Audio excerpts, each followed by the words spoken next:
Halo teman-teman semua, hari ini kita berada di IKEA. Hari ini kita membahas store layout, desain, serta visual merchandising. So, let's go. Di dalam mendesain sebuah toko retail, yang dipikirkan bukan hanya estetika, tetapi bagaimana cara memuaskan pelanggan, kemudian bagaimana cara meningkatkan penjualan. Di dalam hal ini, IKEA menerapkan dua. Yang pertama adalah efisiensi tata letak. Bagaimana IKEA memastikan agar pelanggan dapat mengeksplorasi secara menyeluruh yang dinamakan racetrack layout. Kemudian poin kedua yaitu presentasi inspiratif. Area showroom yang disediakan oleh IKEA itu terlihat seperti ruangan rumah yang sangat nyata, seperti yang bisa dilihat di sekitar saya.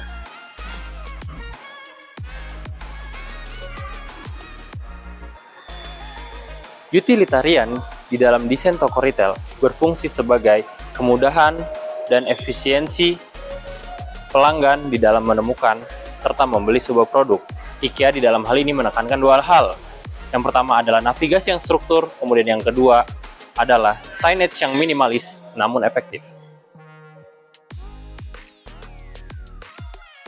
Kemudian manfaat hedonik menciptakan pengalaman pelanggan secara emosional dan sensorik.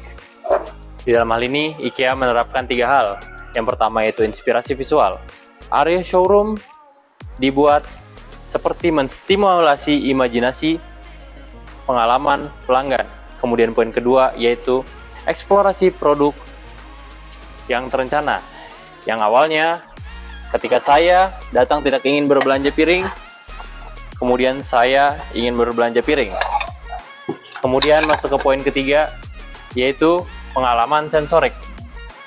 Dalam hal ini, pencahayaan yang hangat, kemudian tekstur furniture membuat pelanggan terasa terikat secara emosional dan sensorik. IKEA sebagai sebuah brand furnitur dan perabotan rumah tangga memiliki store layout yang cukup unik dan juga menarik. Yang pertama terdapat konsep racetrack layout, di mana konsep ini memiliki karakteristik yang mempunyai jalur utama untuk memandu para pelanggan untuk melewati seluruh area toko. Konsep ini bertujuan untuk memicu rasa pembelian impulsif dari para pelanggan dengan cara melewati berbagai konsep produk dari toko IKEA.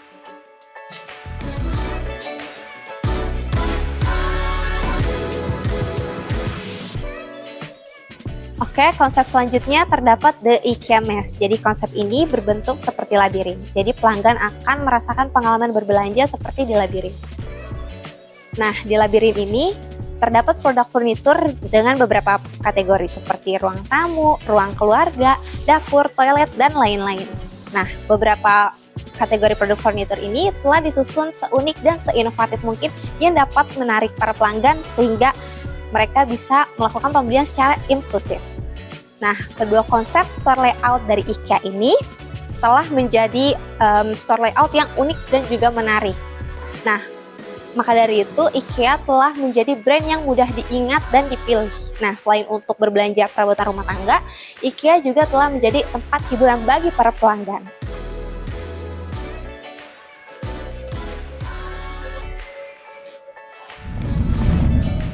Oke guys, pembahasan selanjutnya kita akan membahas terkait dengan penggunaan signage, feature areas, dan juga space management di dalam toko retail IKEA. Nah, fokus pertama untuk yang kita bahas itu adalah signage guys. Nah, jadi signage ini adalah papan informasi yang biasanya kita lihat di dalam retail store dan juga ngebantu untuk menangkap informasi tertentu.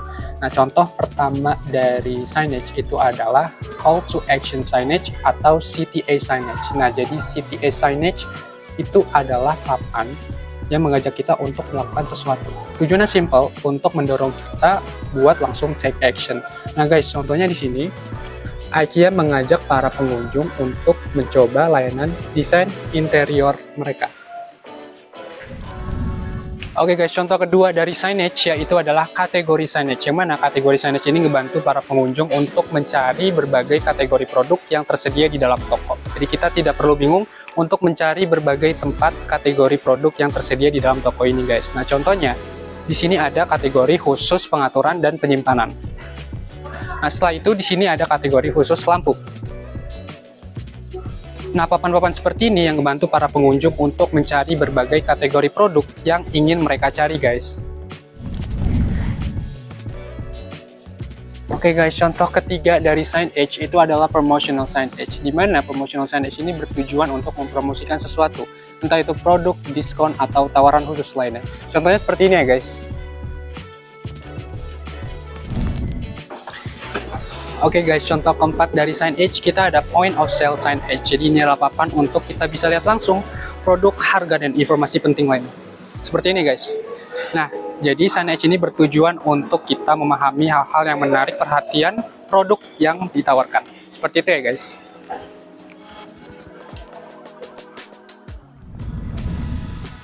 Oke guys, contoh terakhir dari signage yaitu digital signage. Yang mana digital signage ini sebenarnya sama seperti signage sebelumnya, yang mana bertujuan untuk menampilkan segala informasi yang ada di toko.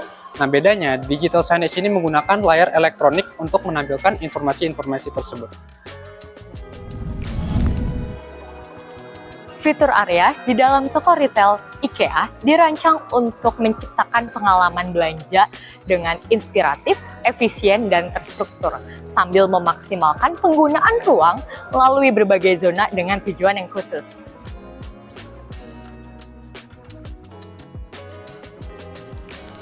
Yang pertama ada showroom. IKEA menampilkan produk di dalam penggunaan ruang yang nyata, yang ada kamar tidur, ruang keluarga, selanjutnya ada toilet, selanjutnya lagi ada dapur.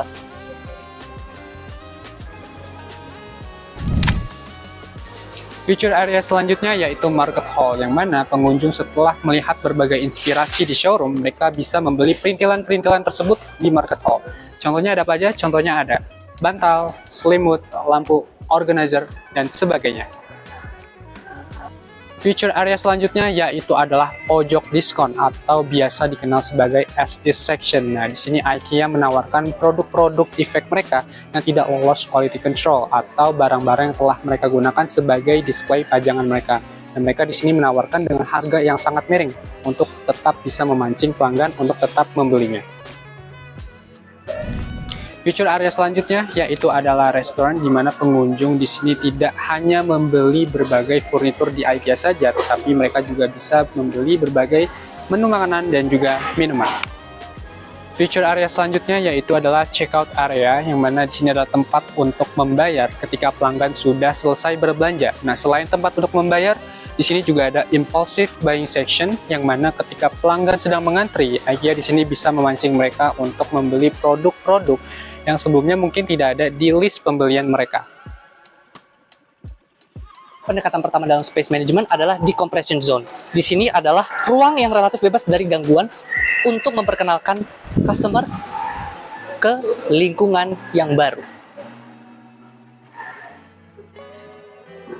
Setelah decompression zone, terdapat strike zone, di mana produk-produk unggulan dengan visual yang menarik dipajang untuk menarik konsumen dan memberikan mereka kesan positif pertama.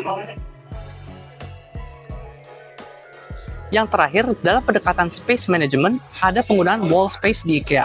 Di sini ditujukan untuk efisiensi ruang vertikal tanpa mengorbankan ruang lantai dan meningkatkan benda-benda yang bisa ditampilkan kepada customer.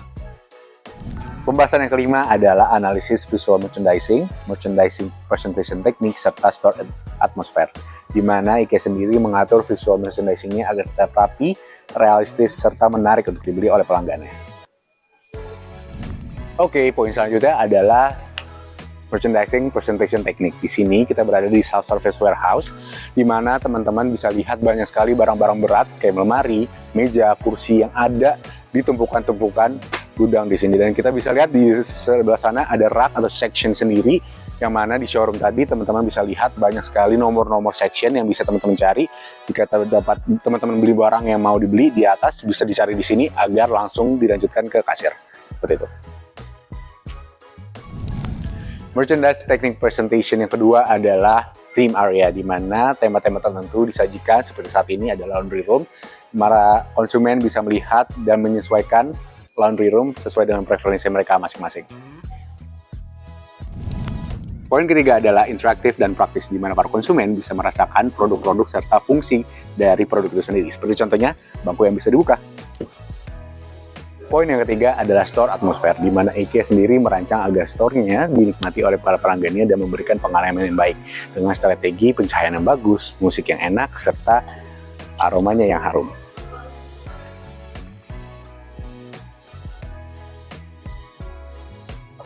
Itulah analisis mengenai store layout, desain, serta visual merchandising dari IKEA Indonesia. See you on other occasion. Bye-bye.